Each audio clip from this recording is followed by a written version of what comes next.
Hi viewers, welcome to our channel. ప్రస్తుతం మనతో ఉన్నారు స్టాక్ మార్కెట్ అనలిస్ట్ రామకృష్ణ గారు. స్టాక్ మార్కెట్లో లాభమా నష్టమా, స్టాక్ మార్కెట్లో అమౌంట్ ఇన్వెస్ట్ చేస్తే ఏ విధంగా లాభపడతాము, ఒకవేళ నష్టాలు వస్తే ఏ విధంగా నష్టాలు వస్తాయి, దానికి సంబంధించి వారితో మాట్లాడే ప్రయత్నం చేద్దాం. నమస్తే సార్. నమస్తే అండి. స్టాక్ మార్కెట్లో అమౌంట్ ఇన్వెస్ట్ చేసినప్పుడు లాభమా నష్టమా అంటే దానికి సంబంధించి ఏం చెప్తారు? అంటే నష్టమా లాభమా నష్టం అంటే రెండు ఉంటాయండి స్టాక్ మార్కెట్లో. అంటే లాభాలు ఉంటాయి, నష్టాలు కూడా ఉంటాయి. కాకపోతే మనం ఎట్లా ట్రీట్ చేస్తున్నాం మార్కెట్ని అని అది ముఖ్యం అనమాట. అంటే స్టాక్ మార్కెట్లో అసెట్స్ కొనటం అంటే షేర్స్ కొనటం. అంటే ఈ షేర్స్ కొనటం అంటే మనం ఒక అసెట్ క్లాస్లోకి వెళ్తున్నాం అనమాట. జనరల్గా అసెట్ క్లాసెస్ అంటే రకరకాలుగా ఉంటాయి. అంటే ఒక ల్యాండ్ కొనుక్కోవటం ఇన్వెస్ట్మెంట్ పరంగా, లేదా మనం ఒక ఫిక్స్డ్ డిపాజిట్ చేసుకోవటం, గోల్డ్ కొనుక్కోవటం, ఒక ఇల్లు కొనుక్కోవడం, ఇవన్నీ రకరకాల ఆస్తులుగా మనం పేర్కొంటాం. అట్లాగే స్టాక్ మార్కెట్లో ఇన్వెస్ట్ చేయడం కూడా ఒక ఆస్తే, అది కూడా ఒక అసెట్ క్లాసే. సో ఈ మధ్య కరోనా టైంలో తర్వాత చాలామంది ఇన్వెస్టర్స్ మార్కెట్లోకి వచ్చారు. వీళ్ళందరూ కూడా అంటే దాంట్లో లాభాలు వస్తాయని ఆశతో రావటం, తర్వాత దీంట్లో కొంత నేర్చుకున్న తర్వాతే మనం బాగా సంపాదించగలుగుతాం అని తెలుసుకోవడం జరిగింది.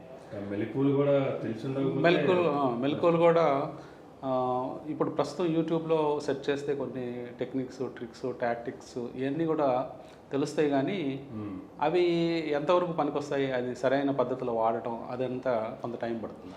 ఓకే. కాబట్టి అసెట్ క్లాస్ని కొనుక్కుంటే, షేర్స్ కొనుక్కుంటే ఎట్లాగైతే లాభాలు నష్టాలు, ఇప్పుడు జనరల్గా మన ట్రెడిషనల్గా ఇండియాలో ఇన్వెస్ట్ చేసే ఆస్తుల్లో మనకి జనరల్గా లాస్ అనేది మనం చూడం.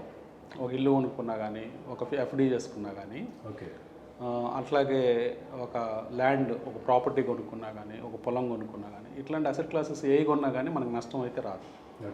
అంటే మనం గత చరిత్ర అలా చెప్తుంది. అంటే కొన్ని డెవలప్డ్ కంట్రీస్లో ల్యాండ్స్ మీద కూడా లాస్లు వస్తూ ఉంటాయి, ప్లాట్ల మీద లాస్ వస్తుంది, ఇల్లు కొనుక్కుంటే ఇల్లు ప్రైసులు తగ్గిపోయే అవకాశాలు ఉంటాయి. కానీ ఇండియాలో జనరల్గా ట్రెడిషనల్గా మనం చూస్తుంటే గత 50 నుంచి 70 సంవత్సరాల దగ్గర స్టడీగా పెరగడం గమనిస్తాం. అట్లాగే గోల్డ్ కొనుక్కున్నా కానీ గోల్డ్ అప్పుడప్పుడు ఆగుతుంది, కానీ పెద్దగా పడిపోవటం ఉండదు. గోల్డ్లో కరెక్షన్స్ కొద్దిగా చూస్తారు పబ్లిక్. అంటే 50,000లో కొంటే అది 45,000 దాకా వెళ్ళటం, లేదా 40,000లో కొన్నప్పుడు 35,000 దాకా వెళ్ళటం, అవన్నీ చూసాము. కానీ అది కూడా ఓవర్ లాంగ్ పీరియడ్ పెరుగుతూ ఉంది. ఇదంతా మనకి మంచిగా, అంటే అసలు ఒక అసెట్ కొన్నామంటే అది పెరగాలి అంటే మన రిస్క్ అపటైట్ని బట్టి రిస్క్ తక్కువ చేసేవాళ్ళు ఫిక్స్డ్ డిపాజిట్స్ చేసుకుంటారు, అవి కూడా స్టడీగా పెరుగుతున్నాయి. బ్యాంక్స్ కూడా జనరల్గా డిఫాల్ట్ అయిన సందర్భం లేదు ఇండియాలో. డిఫాల్ట్ అయినా గవర్నమెంట్ సేవ్ చేయడం జరిగింది ఇన్వెస్టర్స్ని, లేకపోతే డిపాజిటర్ ఖాతాదారులు. కాబట్టి ఏ అసెట్ క్లాస్లో ఇన్వెస్ట్ చేసినా కానీ నష్టం అనేది రాలేదు పబ్లిక్కి. ఓకే. అలాంటి వ్యక్తులు ఇప్పుడు కొత్తగా స్టాక్ మార్కెట్లోకి ఎంటర్ అయిన తర్వాత నష్టాలని చూస్తూ ఉంటారు, లాభాలు తక్కువగా రావటం చూస్తారు. తర్వాత బుల్ మార్కెట్స్లో ఉన్నప్పుడు లాభాలు చూసేవాళ్ళు ఉన్నారు. కానీ ఇప్పుడు మార్కెట్స్ గత కొద్ది నెలల నుంచి, ఒక 6-7 నెలల నుంచి కాన్స్టెంట్గా పడిపోవడం, అంటే కొద్దిగా పెరుగుదల అప్పుడప్పుడు కనిపించినప్పటికీ ఎక్కువ రోజులు పడిపోవడం గమనిస్తున్నారు. సో ఇది మనం ఆల్రెడీ బేర్ మార్కెట్లోకి వెళ్ళామా లేదనేది ఇప్పుడే చెప్పలేమండి. ఎందుకంటే యుఎస్ మార్కెట్స్ కూడా ఒక 20% కరెక్షన్స్, అంటే ఆల్ టైమ్ హై నుంచి ఒక 20% కరెక్షన్ జరిగింది. సో ఇండియన్ మార్కెట్స్లో అంత కరెక్షన్ ఇండెక్స్ల్లో జరగలేదు.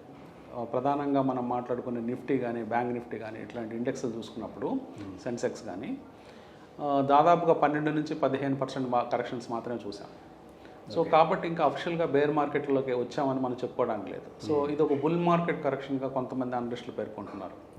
అట్లాగే కొంతమంది అనలిస్టులు ఏం చెప్తారంటే ఇది ఒక బేర్ మార్కెట్, అంటే స్టాక్స్లో బేరిష్ వాతావరణం ఉంది.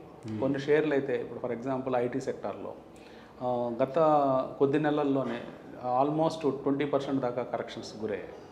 సో కొన్ని స్టాక్స్ వైజ్గా చూస్తే బేర్ వాతావరణం కనిపిస్తుంది. బేర్ వాతావరణం అంటే తరుగుదల అనమాట. షేర్స్ కొన్న ప్రైస్ నుంచి పడిపోవటం గమనిస్తున్నాం. సో మొత్తంగా చూసుకున్నప్పుడు మీరు అడిగిన ప్రశ్నకి సమాధానం ఏంటంటే స్టాక్ మార్కెట్లో లాభాలు ఉంటాయి, అదేవిధంగా స్టాక్ మార్కెట్లో నష్టాలు ఉంటాయి. సో ఈ లాభాలు నష్టాలు ఉన్నప్పుడు అందరూ భయభ్రాంతులకు గురవుతారు. అంటే నేను మార్కెట్లోకి వస్తే నష్టం వస్తుంది కాబట్టి నేను మార్కెట్లో రాకూడదు అనుకుంటారు. కానీ మార్కెట్లో రాకపోవడం కూడా తప్పే. ఎందుకంటే మార్కెట్లో రాకపోతే మీకు మీ అసెట్స్ని ఇన్ఫ్లేషన్తో బీట్ చేయాలంటే కష్టం అవుతుంది. సో అలాగే లాంగ్ టర్మ్ పెద్ద అప్రిషియేషన్ పొందాలంటే మీరు మార్కెట్ ఒకటే మార్గం. సో మార్కెట్లో నేను ఉండి లాభాలు పొందాలి, అదేవిధంగా నాకు నష్టాలు అవసరం లేదు అనుకునే ప్రయత్నంలో మనం ఏం చేయొచ్చు అంటే లాంగ్ టర్మ్ ఉండాలి. అంటే ఇక్కడ పేషెన్స్ అనేది చాలా ముఖ్యం అండి. నాకు కేవలం లాభాలు మాత్రమే కావాలనుకునే వాళ్ళు పేషెన్స్తో ఎక్కువ సంవత్సరాలు మార్కెట్లో నిలబడగలగాలి. ఓకే.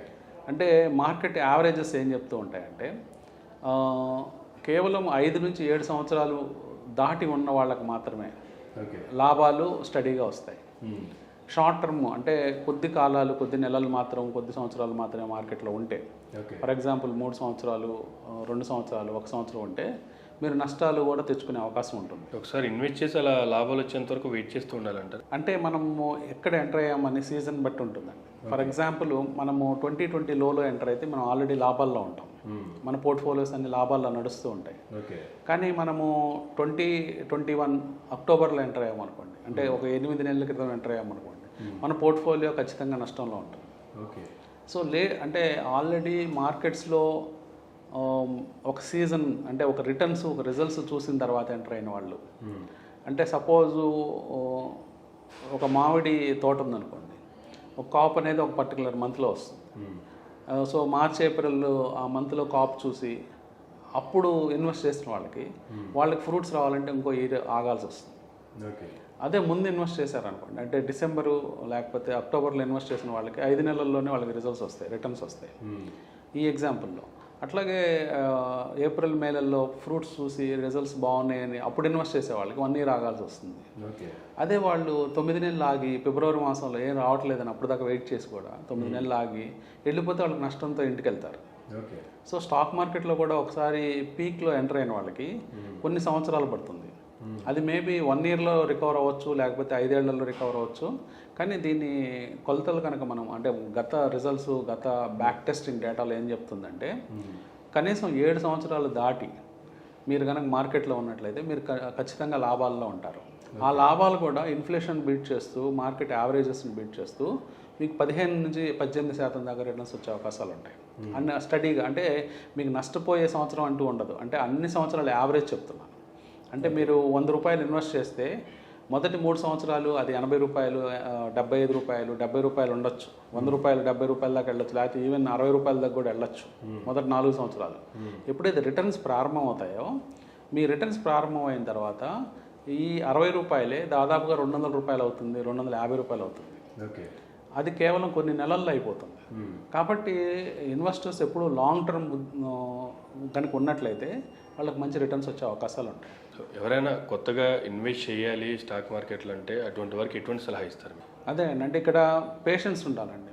పేషెన్స్ ఉండాలి. వాళ్ళు ఎట్లాంటి టైంలో ఎంటర్ అవుతారో తెలియదు. సో ఎంటర్ అయినప్పుడు పరిస్థితులు ఏంటో తెలియదు. సో క్వాలిటీ షేర్లు కొనుక్కొని లాంగ్ టర్మ్ కనుక పేషెన్స్తో కనుక ఉన్నట్లయితే స్టాక్ మార్కెట్లో లాభాలు వచ్చే అవకాశం. Thank you sir. Thank you very much అండి. Please do subscribe Myra Media. Please subscribe Myra Media. Subscribe to Myra Media. Please like, share and subscribe to Myra Media for lot of film news, gossips and hot news. Please like, share and subscribe to Myra Media. For more interesting updates, please subscribe to Myra Media YouTube channel. For more updates, please subscribe to Myra Media. So like, share and subscribe to Myra Media.